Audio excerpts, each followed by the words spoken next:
This channel does not promote any violent, harmful, or illegal activities. All content provided by this channel is meant for an educational purpose only. এই মুহূর্তে আরো একটা বড় খবর আসছে, চাঞ্চল্যকর বটে। আপনারা শুনুন সেই খবর। টিএমসিপির মিছিলে না যাওয়ায় ছাত্রীদের শৌচাগারে আটকে রাখার অভিযোগ।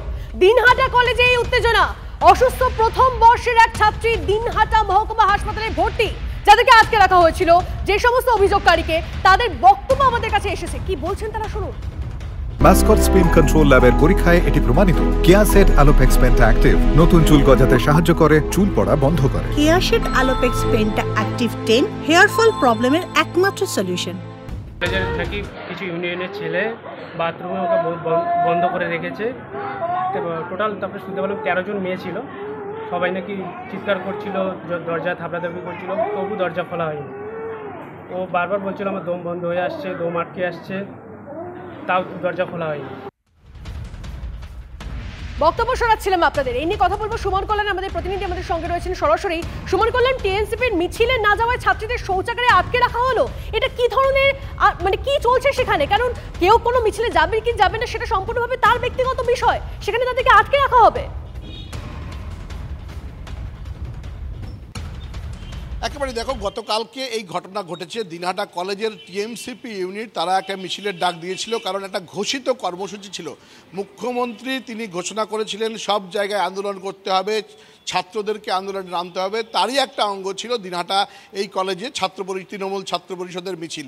সেখানে আমরা যেটা জানতে পাচ্ছি, প্রায় 13 জন ছাত্রী নাকি তারা যেতে অস্বীকার করেছিলেন এবং তাদেরকেই আটকে রাখার অভিযোগ উঠেছে। তার মধ্যে একজন অসুস্থ হয়ে পড়ে, তার শ্বাসকষ্ট শুরু হয়। পরবর্তীতে অনেক চেঁচামেচি করার পর সেই বাথরুমের দরজা খুলে দিলে সেইখান থেকে ছাত্রীকে উদ্ধার করে দিনহাটা হাসপাতালে নিয়ে যাওয়া হয় এবং তড়িঘড়ি সেখানে তার চিকিৎসা শুরু হয়। যেটা গতকালকের খবর ছিল যে সেখানে ছুটে গিয়েছিলেন প্রিন্সিপাল, পুলিশের আধিকারিকরা। কোনোভাবেই গতকালকে সেই খবর করা যাচ্ছিল না। আজকে সেই খবর করা সম্ভব হয়েছে। তারা কেউ কেউ বলতে শুরু করেছেন, আজকে তারা বলার জন্য বেরিয়েছেন। ফলে সেই জায়গায় দাঁড়িয়ে দিনহাটার মতো জায়গায় আমরা এর আগেও দেখেছিলাম যে প্রতিবাদীদের মিছিল আটকে দেওয়া হয়েছিল। তৃণমূল, মহিলা কংগ্রেস তারা সেই মিছিল আটকেছিল, পুলিশ এসে তাদেরকে কোনো মতে সামাল দিয়েছিল। গতকাল আবার নতুন করে তৃণমূল ছাত্র পরিষদের আন্দোলনকে ঘিরে কিন্তু নতুন করে এই উত্তেজনা তৈরি হয়েছে এবং আবারও গতকালকের এই ঘটনা একটা প্রশ্নচিহ্ন কিন্তু তুলে দিয়েছে। কারণ সকলেই যে তাদের আন্দোলনের সঙ্গে সহমত হবেন এমনটা নয়। যারা যেতে চাননি তাদেরকে কিন্তু বাথরুমে আটকে রাখার অভিযোগ উঠেছে, যদিও এই অভিযোগ অস্বীকার করেছে তৃণমূল ছাত্র পরিষদের স্থানীয় নেতারা। তাদের বক্তব্য এমন কোনো ঘটনা ঘটেনি। ফলে সব মিলিয়ে এই যে অভিযোগ পাল্টা অভিযোগ উঠছে, তাতে কিন্তু একটা ব্যাপার স্পষ্ট যে ক্রমেই কিন্তু অসন্তোষ বাড়ছে এবং যার জেরে এইরকম একটা পরিস্থিতি তৈরি হয়েছে। বেশ, একদম পরিস্থিতির দিকে তুমি নজর রাখো। আপাতত ধন্যবাদ। আর একটা খবর দিই আপনাদের। 14ই অগস্ট মহিলাদের রাত দখলের কর্মসূচি আমরা সবাই দেখেছি, আর সেটার পর নয়া আলোড়ন। আমরা তিলোত্তমা এই ব্যানারে আগামীকাল শহরের রাজপথ ফের শুনবে গর্জন। নির্যাতিতার নাম তিলোত্তমা দিয়েছিল TV9 বাংলা আমরাই। সেই নামকে রেখেই সোশ্যাল মিডিয়ায় তৈরি হয়েছে আমরা তিলোত্তমা নামে এক প্ল্যাটফর্ম। বেলা 3টে কলেজ স্কোয়ার থেকে ধর্মতলা পর্যন্ত হবে এই মিছিল। আয়োজকদের দাবি, তিলোত্তমার জন্য জাস্টিস চেয়ে রবিবার প্রতিবাদের আর এক ভাষ্য তৈরি হবে বাংলায়। আন্দোলন আরো এগিয়ে নিয়ে যাওয়া হবে। নন্দীগ্রাম, সিঙ্গুরের সময় নাগরিক সমাজের আন্দোলন দেখেছে মানুষ, আর সেই মিছিলের রাজনৈতিক উদ্দেশ্য ছিল এমন অভিযোগ উঠেছিল। তবে আগামীকালের মিছিল কোনোভাবেই রাজনৈতিক উদ্দেশ্য প্রণোদিত নয়, দাবি আয়োজকদের। আমাদের নিজেদের ভেতরটা জেগেছে, তাই জন্য আমরা সবাইকে জাগিয়ে রাখতে চাই। আমাদের কিছু প্রশ্ন রয়েছে, সেই প্রশ্নগুলো আমরা সবসময় দেখছি যে প্রশাসন থেকে সেগুলো এড়িয়ে গিয়ে তারা অন্য কথা বলছে। তো আমাদের এগুলো এরকম অনেক কিছু প্রশ্ন নিয়ে আমরা যাচ্ছি। 14 তারিখ রাতেও ছিলাম, 1 তারিখের মিছিলে যাওয়ার ইচ্ছে আছে। আর আমি চাইব ঠিক এইভাবেই দলমত রাজনীতির ঊর্ধ্বে উঠে সমাজের বিভিন্ন অংশের মানুষ এইভাবে এই প্রতিরোধের মিছিলে, প্রতিবাদের মিছিলে পা মেলান। আমাদের দাবি একটাই, বিচার পেতে হবে, ন্যায় বিচার পেতে হবে এবং এই পুরো ঘটনার পেছনে যাদের যাদের ভূমিকা আছে তাদের সবার ভূমিকার তদন্ত চাই এবং শাস্তি চাই।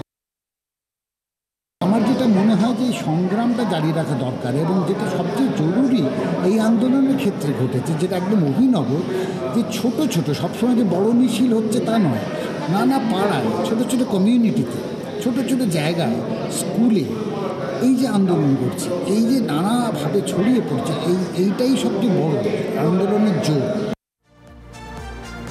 একদিকে আরজিকর কাণ্ডের প্রতিবাদের ঝড়, অন্যদিকে হেমা কমিটির রিপোর্ট ঘিরে উত্তাল মালায়ালাম চলচ্চিত্র জগৎ। এই পরিস্থিতিতে বাংলা ইন্ডাস্ট্রিতেও যৌন হেনস্থার বিরুদ্ধে সরব বহু অভিনেত্রী, তাদেরকে সমর্থন করেছেন বহু পরিচালকও। মহিলাদের জন্য টলিউডের কাজের পরিবেশ ঠিক রাখার দাবি জানিয়ে চিঠি উইমেন্স ফোরাম ফর স্ক্রিন ওয়ার্কার্সের। চারটি ফোরাম মিলে নিশ্চয়ই এটা একসঙ্গে কথা বলে এটা যতখানি সম্ভব, মানে এটার থেকে আমরা কতটা এটার মধ্যে এক্সিকিউট করতে পারি, কারণ এর মধ্যে বিশেষত বেশিরভাগ ক্লজই আছে সেগুলো ধরো তোমার আমাদের লেভেলের নয়, যেগুলো আইনের আওতায় পড়ে। এগুলো আমরা চারটে সংস্থা বসে একটা আলোচনা করে নিশ্চয়ই একটা কিছু মনে হয় ভালো কিছু বের করতে পারবো, এবং এটাতে আমরা সমর্থন করি। আমি অপমানিত বা আমি নির্যাতিতা এটা আমাকে প্রমাণ করতে হবে।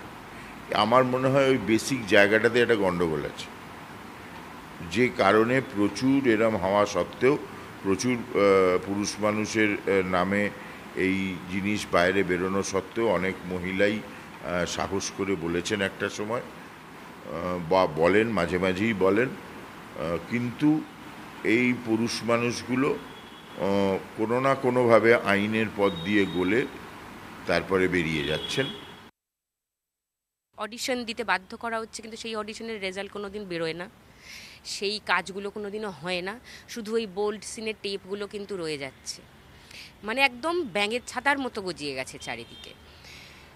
অ্যাওয়ার্ড উইনিং ডিরেক্টরস, ব্লকবাস্টার দেওয়া প্রডিউসার্স, মানে আমি তো একজন অভিনেত্রী, আমি তো চাইবো অ্যাকচুয়ালি তাদের সঙ্গে কাজ করতে। তো এটা কোনো জেহাদ ঘোষণা নয়, এটা একটা সুস্থ পরিবেশ তৈরি করা যায় কি না এই প্রশ্ন নিয়ে, জিজ্ঞাসা নিয়ে আমরা একটা চিঠি করেছি। প্রত্যেকবারই যে স্যাটিসফ্যাক্টরি ব্যবস্থা নেওয়া হয়েছে তা নিশ্চয়ই নয়, তাহলে আমাদের এই ফোরামটা ফর্ম করার প্রয়োজন হতো না। একদমই নিশ্চিতভাবে ব্যবস্থা তো নেওয়া হয়নি সঠিক ব্যবস্থা, যেটা নিলে এরা দ্বিতীয়বার আর এরকম করার সুযোগ পাবেন, সাহস পাবে না, সেরকম ব্যবস্থা তো নেওয়া হয়নি। কেননা যাদের এগেনস্টে কমপ্লেন পড়ে থাকে সাধারণত তাদের এগেনস্টে বারবার কমপ্লেন হয়, তো বারবার কি করে হয়? আমরা এমন একটা ফোরাম তৈরি করব, যে কারণে করেছি, যেখানে এসে সে নির্দ্বিধায় নাম বলতে পারে, জাজড হবে না, এবং তার প্রতি কোনো অবিচার যাতে না হয় সেটাও দেখবে এই ফোরাম।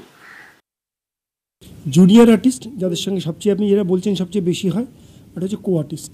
এই দুটো ক্ষেত্রেই সব থেকে আপনি যেটা বলছেন সেটা বেশি হয়, এবং এই দুটোকে প্রোটেক্টেড করার জন্যই কিন্তু আমরা কিন্তু উল্লেখ করে দিয়েছি আমরা ফেসবুকে, যে কোনো জুনিয়র আর্টিস্ট বা কোনো কো আর্টিস্ট যদি আমাদের ফেডারেশনের সঙ্গে যুক্ত আছেন, তাদের যদি কোনো জায়গায় এই ধরনের কোনো ফোর্স করা হয় বা কিছু করা হয়, করতে বলা হয়, তার সঙ্গে সঙ্গে তাদের সুরক্ষা বন্ধুর সঙ্গে যোগাযোগ করবেন।